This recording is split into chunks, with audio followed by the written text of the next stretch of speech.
لیکن جو حکومتیں کمیٹڈ ہوں عوام کو کم سے کم تکلیف میں ڈالنے کے لیے اور زیادہ سے زیادہ سہولیات مہیا کرنے کے لیے، حکومت نے ایک پروجیکٹ اناؤنس کیا تھا جو کہ کنسٹرکشن ریلیٹڈ تھا۔ کنسٹرکشن سے ایک ایسا سیکٹر ہے، جیسے کہ آپ کو معلوم ہے، کہ جس سے اکانومی کو آپ دوبارہ سے ریوائیو کر سکتے ہیں، بیکاز یہ کیپٹل انٹینسو بھی ہے، یہ لیبر انٹینسو بھی ہے، اور اس کا جو افیکٹ ہے وہ کئی انڈسٹریز پہ پڑتا ہے، جس سے کہ اکانومی ریوائیو ہونا شروع ہو جاتی ہے۔ اس سلسلے میں اس کو خاص طور پہ، جس طرح کہ آپ نے دیکھا ہوگا کہ جو پرائم منسٹر کا جو ہمیشہ ان کی کوشش ہوتی ہے، جس طرح ڈاکٹر ثانیہ آپ کو بعد میں بتائیں گی، کہ پرائم منسٹر صاحب کا جو پالیسی کا جو بھی وہ اقدام یا انیشیٹوز لیتے ہیں، اس کا محور جو ہے وہ مڈل کلاس اینڈ بلو لوگ ہوتے ہیں، جو کہ معاشی طور پہ کمزور ہوتے ہیں۔ تو ان کی آپ جتنی بھی پالیسی انیشیٹوز دیکھ لیں تو اس میں ہمیشہ فوکس رکھا گیا ہے ان لوگوں کے لیے۔ آج پرائم منسٹر ہاؤس میں میٹنگ ہوئی، جس میں کہ ایک وہ ریویو یا کوارڈینیشن، نیشنل لیول پہ کوارڈینیشن کی میٹنگ تھی، جس کو پرائم منسٹر صاحب چیئر کر رہے تھے، اور اس کا مقصد یہ ہے کہ ہر ہفتے یا جب بھی ضرورت پڑے، ہفتے میں 2 بار 3 بار، وہ جتنے بھی سٹیک ہولڈرز ہیں ان سے ملاقاتیں کریں، ان سے پروگریس لیں، کیونکہ حکومت یہ سمجھتی ہے کہ کنسٹرکشن انڈسٹری کو اٹھانا یہ اس وقت کی اہم ترین ضرورت ہے، اور ساتھ ہی ساتھ میں اگر غریب لوگوں کو اگر چھت مل جائے تو اس سے بہتر کیا ہو سکتا ہے۔ اس سلسلے میں آج جو میٹنگ ہوئی، اس میں ملک کے جتنے نامور انویسٹرز اور بلڈرز ان کی شمولیت ہوئی، جس میں مختلف بڑے نام جو کہ اس میں شریک تھے، وہ عقیل کریم ریڈی صاحب تھے، عارف حبیب تھے، حسن بخشی تھے، محسن شیخانی، اور بھی اس طرح کے کافی بڑے انویسٹرز اس میں شامل تھے۔ مقصد یہ تھا کہ اس کو ہر ہفتے ریویو کرنا کہ جو بھی مشکلات آ رہی ہیں اس پروجیکٹ کو یا کنسٹرکشن ریلیٹڈ جو بھی ایشوز ہیں، چاہے وہ ریگولیٹری اتھارٹیز سے ہو، چاہے ان کا تعلق ٹائٹل سے ہو، لینڈ ٹائٹل سے ہو، چاہے اس کا تعلق بینکس سے ہو، تو یہ سارے جو بھی، اور یوٹیلیٹیز کے جو ہیڈز ہیں ان کو بھی بلایا ہوا تھا، کیونکہ جب بھی آپ کوئی کنسٹرکشن کرتے ہیں تو اس میں ظاہر ہے یہ اسٹیک ہولڈر بنتے ہیں، اور سروسز، بجلی نہیں ہوگی تو ظاہر ہے کہ کنسٹرکشن کا پروجیکٹ یا گیس اس میں تاخیر ہوگی۔ سارے امور پہ بڑی سیر حاصل گفتگو ہوئی، ہر ان مسئلوں کا ٹیکس سے لے کر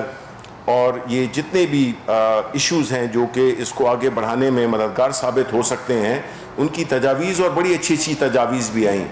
ان تجاویز میں اس پرٹیکولر انیشیٹو کو اٹھانے کے لیے یہ بھی مختلف جو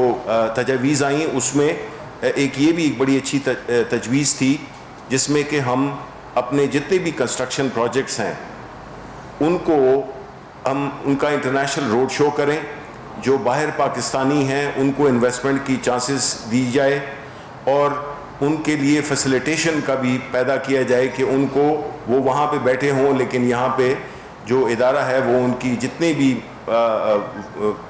مشکلات ہیں اس کو حل کرنے کے لیے ایک ون ونڈو آپریشن کیا جائے۔ اب اس ضمن میں پرائم منسٹر صاحب نے یہ تاکید کی کہ یہ میٹنگز جو ہیں تو اب ہر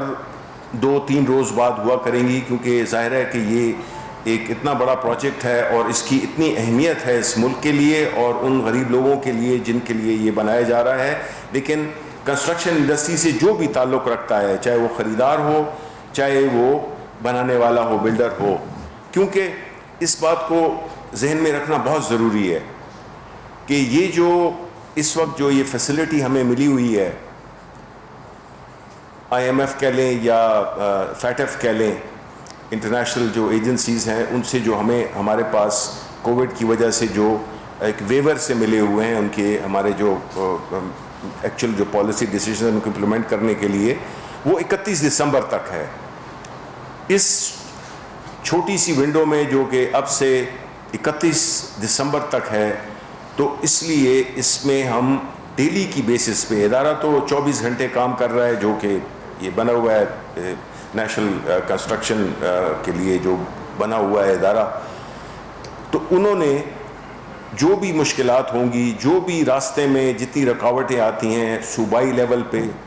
اور فیڈرل لیول پہ ان کو حل کرنے کے لیے ایک ٹاسک فورس بنی ہوئی ہے جو کہ روزانہ کی بنیاد پہ پرائم منسٹر صاحب کو اپڈیٹس دیتی ہے. اب جو پروجیکٹس ہیں حکومتی لیول پہ اسلام آباد کے لیول پہ یا فیڈرل حکومت کے لیول پہ تو اس کا بھی پتہ چلا کہ جو اکتوبر اور دسمبر ہے اس میں تقریباً 400 ارب روپے کے پروجیکٹ شروع ہو رہے ہیں. 20 اکتوبر تک ایک پروجیکٹ جو کہ تقریباً 145 ارب روپے کا ہے وہ اس میں جو گھر اور اپارٹمنٹس بن رہے ہیں اور اسی طرح پھر دسمبر تک ایک اور فیز ہے جس میں کہ یہ پروجیکٹس شروع ہو جائیں گے. تو ہم یہ سمجھتے ہیں کہ یہ اقدام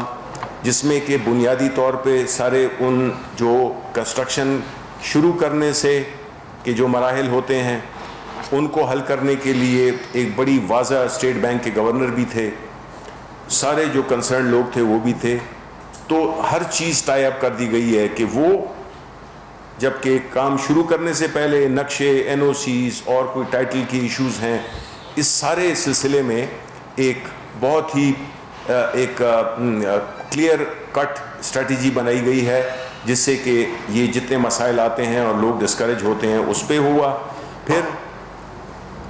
کنسٹرکشن کے دوران جو بھی فیسلٹیز ہیں, پھر تیسری جو فائنینسنگ ہے جو کہ اہم ہے کیونکہ اس میں یہ دیکھنا ہے کہ کس طرح سے یہ جو پروجیکٹ ہیں اس میں وہ غریب لوگ جو کہ ہمیشہ یہ تمنا رکھتے ہیں اپنی زندگی کی کہ ان کو ایک گھر مل سکے, تو وہ اس کے لیے جو 5 مرلے کے مکان تھے, میں نے پچھلی دفعہ بھی ذکر کیا تھا کہ جو 5 مرلے کے مکانات ہیں ان کے لیے کیا فیسلٹیز دی گئی ہیں, کس طرح سے وہ اس گھر کے مالک بن سکیں گے. ان کے لیے جو مارک اپ کی جو ریٹ ہے وہ بھی 5% رکھا گیا ہے اور جو 10 مرلے کے مکانات ہیں اس کے لیے 7% کا مارک اپ رکھا گیا ہے, اور جو 30 ارب روپے کی سبسڈی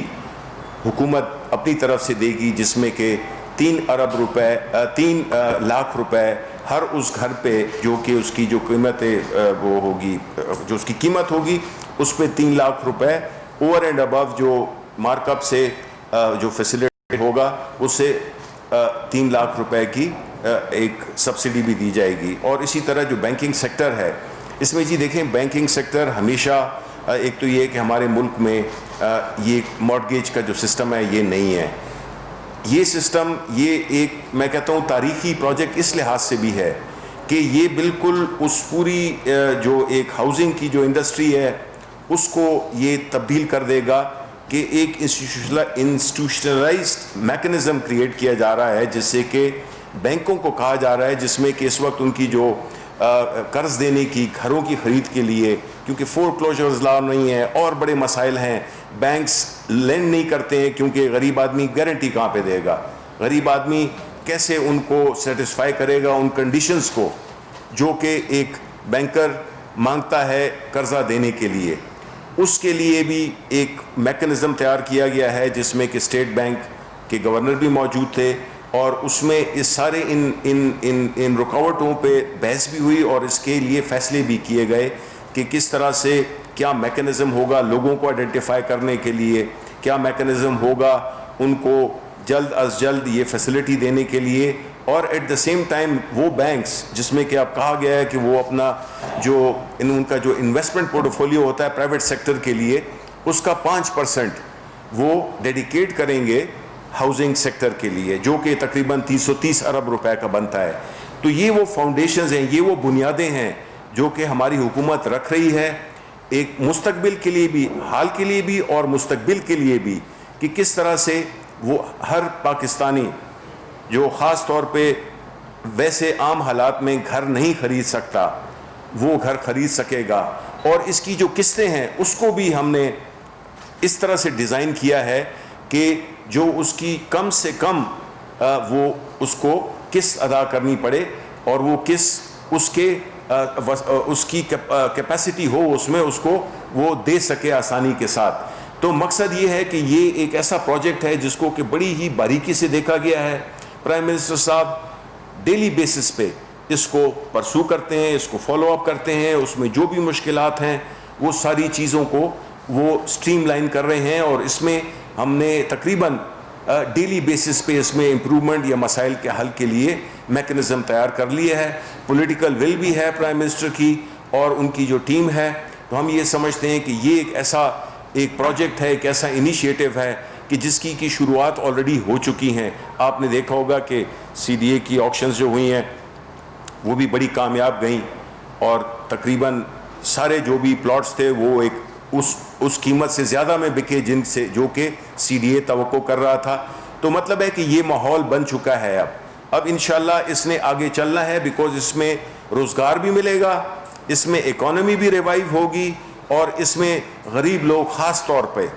ان کو ایک ایسا ان کا خواب کی جو حقیقت بنے گا. تو اس لیے اس چیز پہ ہماری بڑا فوکس ہے اور ہم یہ سمجھتے ہیں کہ انشاءاللہ یہ پوری اکانومی کو بھی اور جو پاکستان کی جو پاپولیشن کی جو ایک مین ریکوائرمنٹس ہو رہی ہیں, اور یہ صرف یہاں پہ نہیں ہے پورے صوبوں میں ہر چیف سیکرٹری کو بھی بلایا جاتا ہے اور وہ اپنی ان سے ان کی پروگریس رپورٹ لی جاتی ہے. تو میں یہ سمجھتا ہوں کہ یہ ایک ایسا انیشیٹو ہے جو کہ پاکستان کی تاریخ کو کی اور اس کی اکانومی میں ایک بہت ہی اہم ترین ایک مائل سٹون ہوگا. شکریہ. ابھی میں ریکویسٹ کروں گا ڈاکٹر ثانیہ سے کہ وہ بتا دیں اپنے پروجیکٹ کے بارے میں. بہت شکریہ منسٹر صاحب. السلام علیکم اور پریس کانفرنس میں آنے کا بہت شکریہ. PID